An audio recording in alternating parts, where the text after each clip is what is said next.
সম্মানিত বিল্ডিং মালিক ভাই ও বোনেরা, আশা করি আপনারা সবাই ভালো আছেন। তো আপনারা লক্ষ টাকা খরচ করে একটি বিল্ডিং বানান। তো বিল্ডিংয়ের সৌন্দর্য ফোটাতে রং একটি গুরুত্বপূর্ণ বিষয়। তো আজ আমরা রং সম্পর্কে জানব এবং বিভিন্ন রং দেখব, সেখান থেকে যে কোনো একটি রং চয়েস করব আমাদের বিল্ডিংয়ে ব্যবহার করার জন্য।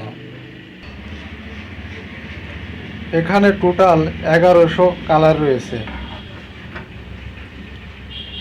এখান থেকে যে কোনো একটি কালার আপনি চয়েস করে আপনার বিল্ডিংয়ে ব্যবহার করতে পারেন।